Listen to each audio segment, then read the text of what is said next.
Bonjour et bienvenue à tous et à toutes pour cette nouvelle interview qui vous veut du bien. Alors pour ceux qui nous rejoignent et qui ne me connaissent pas, je suis Valérie Claeys, médiatrice, coach et coach de couple, et notamment j'accompagne des femmes qui vivent une période de remise en question et qui veulent justement transformer ce moment de questionnement en une opportunité de se réaliser pleinement. Alors aujourd'hui, j'ai le grand plaisir de recevoir Marie Desneiges et nous allons parler d'un sujet qui est encore vachement tabou, parce que nous allons parler de sexualité, mais non seulement de sexualité, mais aussi de plaisir au féminin. Et qui est quand même un sujet qu'on n'aborde pas souvent, parce qu'on parle souvent de désir, mais de plaisir, c'est encore autre chose. Et donc, Marie Desneiges, d'abord, merci d'avoir accepté cette conversation sans tabou. Sans tabou, exactement. Et ici, moi, je voulais un petit peu te demander, parce que tu es la créatrice de Sexponentiel, oui. Et d'un petit peu expliquer justement ta démarche et pourquoi tu as voulu créer Sexponentiel et quel est l'objectif et un petit peu, toi, ton parcours et ce qui t'a amené à aujourd'hui t'adresser aux femmes, plus particulièrement, et parler justement de désir, de plaisir et de tout ça. Merci Valérie, merci beaucoup. C'est vrai que j'ai créé Sexponentiel il y a quelques temps. Alors l'histoire est un peu rigolote parce que j'ai 58 ans et il a fallu que j'attende l'âge d'à peu près 55 ans pour découvrir. Un jour, j'ai été mise en face d'un clitoris en 3D et j'ai découvert que c'était magnifique. Qu'est-ce que c'est beau un clitoris, mais nous n'en voyons qu'un centième. Donc je ne vous en montre pas un ici, je pourrais, mais j'ai envie de laisser cette découverte à chacune. Et quand j'ai découvert ça, et que j'ai découvert que il a fallu attendre 1998 pour qu'on aille voir ce qu'il y avait derrière ce petit bouton que nous avons toutes, que nous connaissons quand nous avons de la chance de le connaître, parce que tout le monde ne le connaît pas non plus. Mais on reviendra là-dessus. Quand je me suis rendu compte de ça, comme c'était beau, comme c'était... J'ai fait quelque chose d'assez amusant. J'ai invité au restaurant mes deux filles. Oui. De 25, 26, 27 ans, je ne sais plus quel âge elles avaient, et très cérémonieusement, je leur ai montré la chose. Et elles m'ont ri au nez. Elles en savaient en fait beaucoup plus que moi. Et ça, Valérie, ça m'a fait réfléchir, parce que je me suis rendu compte qu'en fait, la gêne était la mienne. Donc elles étaient très à l'aise, pas du tout gênées. C'est moi qui étais au fond... Alors oui, je leur avais parlé de sexualité un petit peu, mais d'une manière tellement pudique, tellement allusive, tellement... On fait tout ça au fond. Celles d'entre nous qui parlent de sexe à leurs enfants, leur parlent souvent de reproduction, mais alors de plaisir, on n'en parle pas, ça c'est de l'intime, et on nous a mis dans la tête qu'on ne peut pas en parler. Or, petit à petit, une chose en entraînant une autre, je me suis rendu compte qu'on peut en parler. On peut en parler joliment, on peut en parler sans vulgarité, on peut en parler avec élégance, joyeusement, et que c'est bien, ça rend le monde meilleur. Parce que c'est un sujet qui est encore tellement... Alors, ce qui est intéressant, c'est que les jeunes générations, comme tu dis, sont peut-être beaucoup plus au fait que nos générations. Et comment tu expliques justement le fait que on est quand même toute une série de femmes à finalement avoir très peu conscience de tout ça, de pas finalement trop bien savoir comment fonctionne notre corps. Et voilà, comment tu expliques ça? C'est tout un programme. C'est vrai que d'abord, on va pas pouvoir faire l'impasse sur le patriarcat. Le système dans lequel nous vivons, c'est un système patriarcal. Alors, moi, je dis jamais les hommes et les femmes, parce qu'il y a beaucoup de femmes qui participent au patriarcat, et il y a certains hommes qui voudraient bien faire évoluer, changer, trouver un meilleur système. Donc, ce clivage homme-femme, non. En revanche, le patriarcat en tant que système, ça, c'est indubitable. Ça fait des siècles, si pas des millénaires, que... on a mis en place un système, au fond, de domination. De domination, Et on a expliqué aux femmes qui ont accepté ça, qui ne sont même les 3 quarts du temps plus conscientes qu'elles ont accepté ça. C'est passé de mère en fille, qu'au fond, les femmes sont moins que les hommes. Par exemple, pour la sexualité, bêtement, les hommes ont un pénis. On a tout expliqué ça à nos petites filles. Ah, les garçons ont un pénis, mais nous n'en avons pas. On se décrit en creux, en négatif. Oui. Alors que ce n'est pas vrai. Nous avons un clitoris qui est un organe, d'abord, petit scoop, nous sommes les seuls à avoir un organe qui est dédié exclusivement au plaisir. Au plaisir, c'est vrai, en fait, il accepte cette fonction-là. Oui. Uniquement. Le pénis des hommes, il leur sert à uriner, à éjaculer et à avoir du plaisir. Nous, le clitoris ne sert qu'au plaisir. Mais quand une femme se rend compte qu'elle a quelque chose en plus, mais quelque part, elle se positionne avec plus de confiance en elle. Elle se rend compte qu'elle peut être fière de son corps, on nous a tellement souvent dit que c'était, enfin on a cru, on a toujours dit ça clairement, mais on a cru que c'était sale, que c'était laid, que c'était pas bien, que c'était inconvenant, que c'était vulgaire, que non. Non, on peut en parler, on peut y réfléchir et on peut changer de croyance, d'opinion.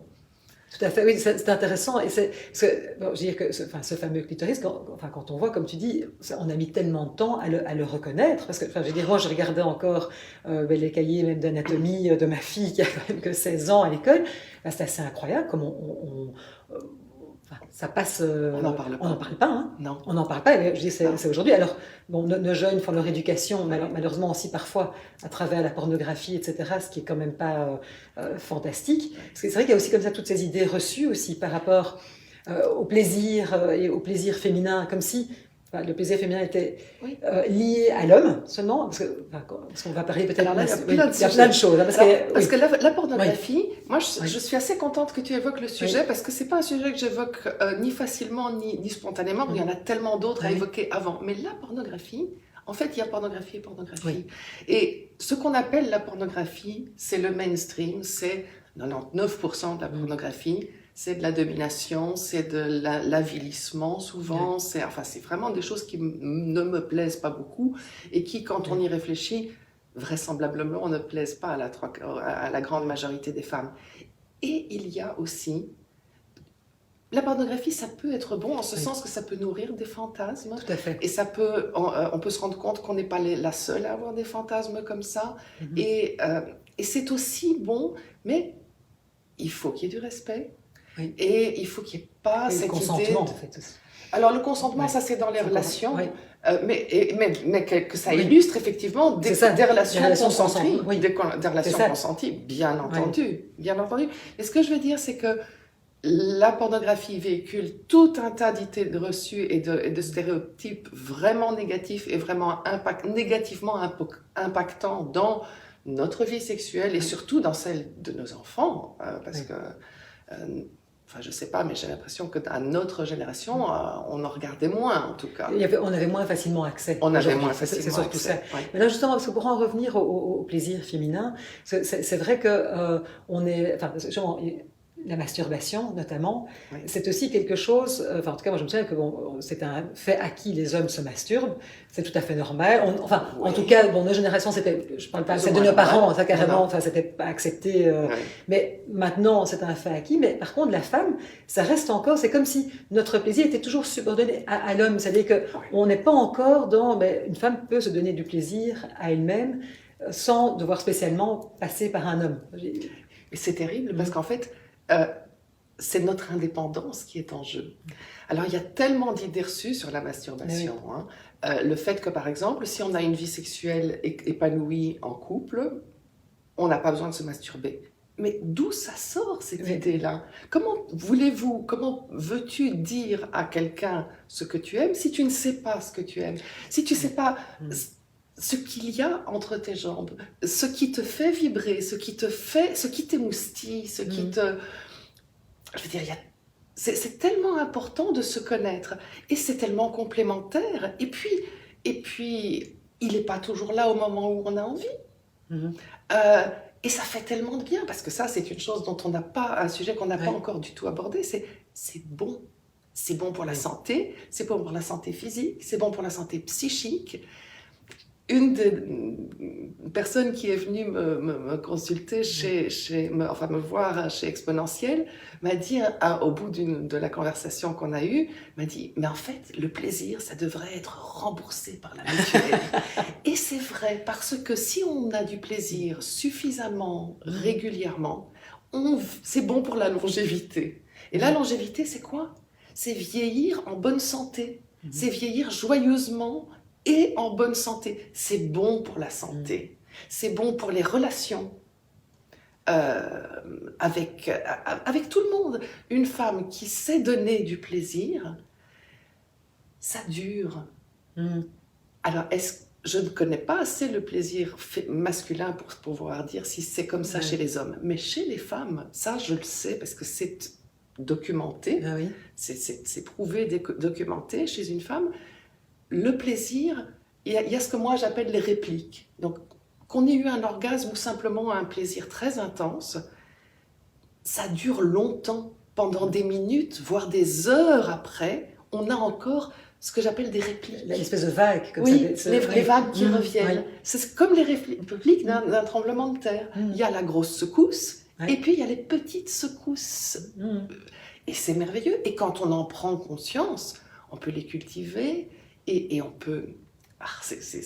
Et justement, parce que bon, on voit bien, c'est tellement, c'est magnifique. Et qu'est-ce qui fait justement qu'il y a encore tous ces blocages, ces difficultés, tu vois, parce que on t'expliquait un peu notre éducation, mais selon toi, tu vois, est-ce qu'il y a d'autres facteurs qui jouent aussi? Alors, il y a tellement de choses, je ne sais pas si on aura le temps de tout aborder, et certainement pas. Mais l'idée, je vais peut-être dire ce qui me vient à l'esprit. Absolument. Et d'ailleurs, si les gens qui nous regardent ont des questions, envoyez des messages. Tout à fait. Vous pouvez envoyer, si vous regardez ça en replay, vous pouvez envoyer un mail chez Exponentiel avec les idées reçues que vous aimeriez voir abordées les unes après les autres. Moi, celle qui me vient à l'esprit, là, la première, parmi plein, c'est le sexe, c'est naturel. Intéressant aussi. C'est quoi cette idée? La reproduction, c'est naturel, ça oui. Mais le plaisir, parce qu'on dit le sexe, mais qui fait la différence consciemment entre sexe, plaisir, désir? Non. La reproduction, oui, la fonction reproductrice, c'est naturel. Mais faire l'amour chez les êtres humains, c'est éminemment culturel. Il y a plein de choses qui se passent dans la tête. Alors, se connaître, c'est un premier pas. Savoir qu'on a, alors attention, je vais dire des gros mots. Nous avons un vagin, une vulve, un clitoris, un anus... il y a des seins, des tétons. On ne peut pas dire tétons. Facebook, Instagram, censure, on doit cacher. On peut montrer des seins, on peut montrer des fesses, on ne peut pas montrer des tétons. Pourquoi? Alors, c'est naturel, la reproduction, mais le plaisir, en fait, c'est quelque chose qui se construit. On peut évoluer, on peut augmenter, on peut devenir plus consciente. Alors, je ne sais pas, mais beaucoup de femmes de ma génération, de notre génération, notre de la même génération toutes les deux, me disent par exemple que pendant des années, elles sentaient des choses. Elles ne savaient pas ce que c'était. Et au fond, elles réprimaient tout ça. Et qu'après être passées par ne fût-ce qu'un seul rendez-vous chez Exponentiel pour le b.a.-ba, la base, elles me disent « Mais maintenant, je comprends que cette sensation qui me faisait un peu peur puisqu'elle était inconnue, maintenant, je comprends ce que c'est et je peux m'y connecter et je peux l'amplifier et je peux en parler et je peux y penser. Enfin, c'est juste, ça change la vie. Et ça libère, en tout cas. Ça libère. Oui. C'est super intéressant. Voilà. Et donc ça, c'est une des idées reçues. Le sexe, c'est naturel. Il y a plein d'autres idées reçues. Les femmes sont là pour recevoir. Oui. C'est aussi. On est toujours en creux, quelque part. Oui. On est comme si on dépendait des hommes. Non, on peut se donner du plaisir à nous-mêmes. On peut se donner du plaisir entre femmes. Pourquoi est-ce qu'on ne parle jamais ou si peu? On parle de temps en temps de l'homosexualité masculine, mais de l'homosexualité féminine, c'est vrai. C'est encore plus tabou que que l'homosexualité masculine. Ça reste un peu comme ça en fantasme à la limite, mais pas... Éventuellement. Oui, éventuellement, Oui. Et puis il y a ce stéréotype de l'homme donne du plaisir à la femme. D'ailleurs, beaucoup de femmes disent, même à leur amoureux, elles leur disent « fais-moi l'amour ». Non, faisons l'amour. Intéressant aussi, oui. Hein? Tout ça, ce sont des idées reçues, tout ça, ce sont des stéréotypes et dont on est tellement souvent inconscient. Et donc, on véhicule, on nourrit des stéréotypes, des idées reçues, et qui sont fausses les 3/4 du temps. On nourrit le sexisme. Malgré soi, hein, quelque part. Mais bien sûr. Donc, quelque part, Sexponentiel, c'est vraiment un lieu d'information, de libération de la parole, apprendre à parler de plaisir sans gêne. Il n'y a pas de raison d'être gêné. En fait, ça devient un lieu où, quelque part, tu peux aller en parler avec toi, en l'occurrence, et de pouvoir justement exprimer un petit peu toutes les questions qu'on a, ce qui nous préoccupe, comment peut-être en parler à son partenaire. Est-ce que je suis normale? Oui, j'aime ça. Ah mon Dieu, j'aime le sexe comme ci, j'aime qu'il me fasse ça, j'aime me faire ceci, j'ai envie de ça. Est-ce que c'est normal? Combien de honte, combien de culpabilité, mais c'est destructeur. Et puis quand on réalise que plein de femmes adorent qu'on leur titille ceci ou qu'on leur chatouille cela, tout d'un coup on se dit « Ah, mais je ne suis pas une dépravée, je ne suis pas une bizarre. » Ça libère. Ah oui, non, c'est intéressant parce que c'est vrai, c'est cette espèce d'image préconçue qu'on a aussi en se disant, ben voilà, tiens, si quelque part je me prends en charge, qu'est-ce qu'on va penser de moi? Oui, qu'est-ce que je vais penser de moi? Qu'est-ce qu'il ou elle va penser de moi? Et qu'est-ce qu'on va penser de moi, si j'ose? C'est vraiment, ce regard des autres, c'est lourd. Et déjà aussi le regard de son partenaire, parce que j'imagine un couple qui est en couple depuis un certain nombre d'années, on sait bien que à un moment, la vie sexuelle du couple peut très fort s'appauvrir quelque part, parce qu'on rentre... La routine, et on sait bien que la routine, ça va tuer le désir aussi. Donc la routine, ça a quelque chose de bien parce que c'est très sécurisant, et que quelque part, ça a vraiment quelque chose de bien. Mais alors, il y a l'envers de la médaille, c'est tellement dommage de ne pas prendre conscience que ça a un côté confortable et qu'on peut en sortir. Et le côté et sortir de la routine, c'est terriblement excitant, c'est amusant. Qu'est-ce que c'est drôle? Qu'est-ce qu'on peut s'amuser? Je veux dire, c'est possible. Et une chose que je voudrais quand même peut-être préciser, c'est que Sexponentiel n'est pas un lieu thérapeutique. Et c'est important. Et c'est sans doute une des spécificités, parce qu'on peut aller, quand on a des souffrances, des problèmes, on peut aller voir un sexologue. On peut aller voir un sexologue, et c'est la bonne chose à faire. Sexponentiel, c'est l'endroit où on peut venir chercher des informations avant la souffrance, avant le problème, avant l'installation. En fait, Sexponentiel, c'est quand on est curieux. C'est ça, c'est pour les oui, j'allais dire, c'est vraiment pour les curieuses, quelque part. C'est les curieuses, c'est pour les gens qui se disent, ma vie sexuelle, ça va, ou bien ma vie sexuelle, bof. Pourrait faire mieux. Oui, pourrait faire mieux. Mais même les gens qui se disent, ma vie sexuelle, ça va, et qui, malgré tout, sont quand même curieuses de se dire, est-ce que je sais tout ce qu'il y a à savoir? Est-ce qu'il n'y a pas des choses qui pourraient m'aider pour que ce soit encore plus chouette? À savoir, et puis à partager. Oui, c'est ça, parce qu'à partager, tu veux dire, à partager avec ton partenaire, partager avec tes amis, partager avec tes enfants. Qu'est-ce qu'on peut partager? Qu'est-ce qu'on peut difficilement partager? Oui, avec les enfants. Oui, c'est ça, parce que ça, c'est aussi un sujet. Comment nos jeunes, comment leur parler justement de sexualité? Moi, j'ai envie de dire nos enfants. Parce qu'au fond, il n'y a pas que les ados à qui on peut parler de sexualité. C'est vrai que c'est un moment clé dans la vie des enfants. Mais en fait, la sexualité, le plaisir, on peut en parler en dehors de l'adolescence, avant-après. C'est ça, oui. Chacun sent, ça c'est propre à chacun. Mais pour ça, il faut être au clair soi-même. Moi, je me rends compte que ma mère était tellement mal à l'aise qu'elle m'en a très mal et très, quasiment pas parlé. Et que moi, j'étais pas si à l'aise que ça. Et donc, j'étais déjà très fière de moi. Mais 20 ans après, je me rends compte, ou 10 ans après, je me rends compte qu'en fait, je ne l'ai pas bien fait non plus. Si c'était à refaire, je le referais autrement. Parce qu'aujourd'hui, je suis beaucoup plus à l'aise sur le sujet. Et c'est en connaissant En fait, c'est l'inconnu qui fait peur. Mais je ne me rendais pas compte que je ne savais pas plein de trucs. Et c'est quand on découvre tout ce qu'il y a à savoir que des portes s'ouvrent, des pans entiers de l'univers apparaissent. Oui, donc du coup, c'est ça, c'est démystifier quelque part, se renseigner et surtout se débarrasser de toutes nos idées reçues qui quelque part, dis-moi, tu voulais dire? Démystifier. Oui, démystifier. Qu'est-ce qu'il y a dans démystifier? Il y a le mystère, et c'est vrai qu'on a le patriarcat. Un peu entretenu, ça. Hein? Entretenu, oui. Et même vraiment beaucoup entretenu. Oui. Mais par exemple, le clitoris, 1998. C'est tard. Il y a à peine 20 ans. C'est dingue. On ne savait pas jusqu'à il y a 20 ans. Alors, c'est pas tout à fait vrai, en fait. À la Renaissance, on avait vaguement découvert quelque chose, que le clitoris, c'était important. On ne savait pas trop à quoi ça ressemblait, ni la totalité. Mais on croyait que pour avoir des enfants, une femme devait avoir du plaisir et un orgasme. Et donc, les hommes s'occupaient du clitoris, mais dans un but reproducteur. Ok, mais c'est déjà sympa. C'était déjà mieux.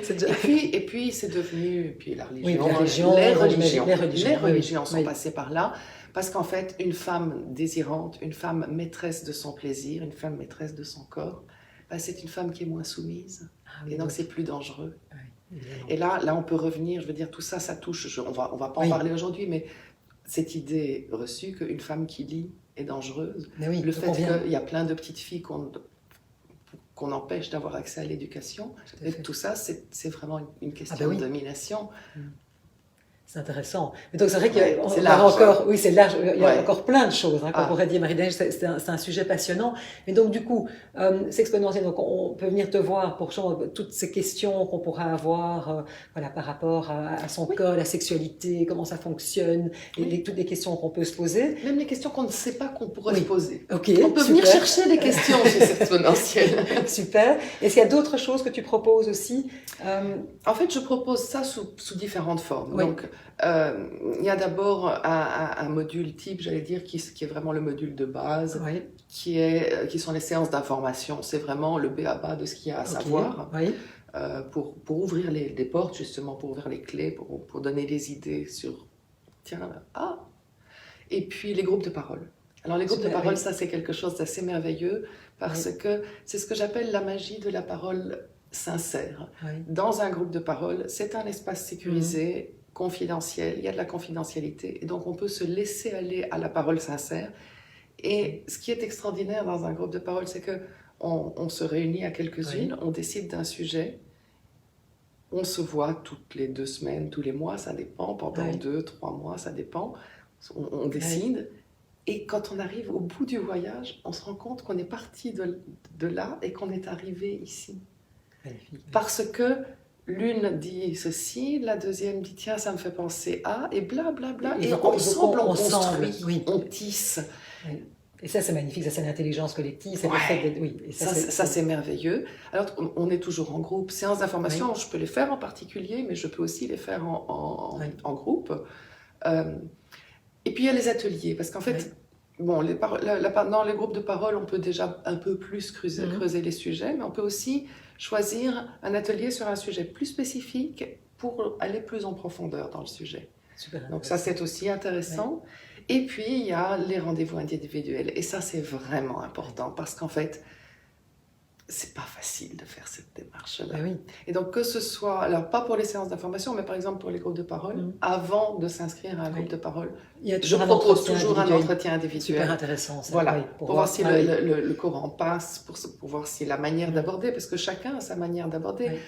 En matière de sexualité et de plaisir féminin, il y a des quantités de choses sur Internet qui sont vraiment bien. Et qui sont souvent le fait de jeunes femmes. Et qui sont souvent des jeunes femmes très engagées. Et je me suis rendu compte, en faisant toutes ces recherches, qu'il y a souvent beaucoup de colère, beaucoup d'indignation. Et je la soutiens et je la comprends, la colère et l'indignation. Ce n'est pas mon cas. Je suis une vieille bique. Je dis ça avec beaucoup de tendresse. J'ai l'expérience que j'ai. Et je suis intimement persuadée qu'on fait plus avec du dialogue qu'avec alors l'indignation qui se transforme en un dialogue constructif. Voilà. Et je suis là pour ça. C'est ma sensibilité. Voilà. Et c'est ce que j'aimerais que c'est exponentiel reflète en fait. Écoute, en tout cas, Marie des Neiges, moi je voulais te remercier parce que c'est évidemment passionnant, il y en aura encore tellement de choses à dire. Mais en tout cas, moi je retiens une chose, c'est que quoi qu'il arrive, où qu'on soit, voilà, quel que soit notre âge, en fait finalement il n'est jamais trop tard pour s'intéresser à ça. Ni trop Et tôt. pour pouvoir, ni trop tôt, exactement, c'est ça qui est intéressant, et de se dire, ben voilà, et d'être curieuse, d'aller se renseigner et de pouvoir vivre sa sexualité de manière justement sans tabou, de manière épanouie, et de pouvoir avoir accès à ce plaisir. Il y a encore une Oui. idée reçue Oui. importante Oui. que j'aimerais pouvoir, ne fût-ce que évoquer Oui, ici, oui. c'est le sexe et le plaisir après la ménopause. Il y a Oui, cette idée super reçue. intéressant, merci. Et ça c'est Oui, quelque oui. chose qui est Je important remercie, parce que oui. je suis entourée d'une quantité de femmes qui croient que c'est normal, qu'après la ménopause, on n'a plus Oui. envie et qu'on n'a plus de sexe. Ça n'est Non, pas vrai. Merci, C'est faux. et merci de le C'est dire. important. Oui. Et donc, vraiment, Oui. il n'y a pas de fatalité, il ne faut pas se résigner. Mm. Ça Mais vaut la il y a peine. des changements, ça vaut vraiment la peine de Il les y a des adresser. changements. Oui, oui, tout Oui. à fait. Et il y a plein de solutions, et il y a Oui. plein de choses à savoir, et c'est vraiment un... Oui. Et là, il y a aussi beaucoup d'idées reçues. Hein. Oh, terrible. Oui. Et le sexe après la ménopause, ça peut être tellement mieux qu'avant. Oui, Parce qu'on qu'en n'a plus, plus peur, la charge, ouais. beaucoup moins de charge Mentale. mentale, beaucoup moins de peur, beaucoup moins d'empêchement. On n'a plus les enfants. Tout à fait. Oui, On donc a ça plus peut être... de temps, on est parfois plus disponible. Oui, On se connaît mieux, on est plus... exactement. Voilà. Enfin, il y a Magnifique. plein de Ah, mais je choses. te Mais ça, remercie c'est de- oui, important. merci de l'avoir dit. Et c'est chouette de pouvoir terminer voilà, sur cette Ouais. note-là parce qu'en effet, on n'en parle pas assez souvent. Ouais. Et ça, c'est encore un gros sujet tabou. Ouais. Voilà, ça serait peut-être intéressant d'ailleurs un jour de faire un live sur ce sujet-là. Oui, Ça serait très absolument. intéressant. Et il y a d'ailleurs chez Exponentiel un atelier que sur ce sujet-là. Ah, magnifique. Eh bien, écoute, ça, super Donc ça, intéressant. c'est Je vraiment retiens. intéressant. Ah, ben, écoute, on en reparlera en tout Oui. cas. Écoute, Marie des Neiges, merci beaucoup. Merci pour. Ouais, c'était passionnant. Et moi, je vous dis à tous à très bientôt pour une nouvelle interview qui vous veut du bien. Au revoir.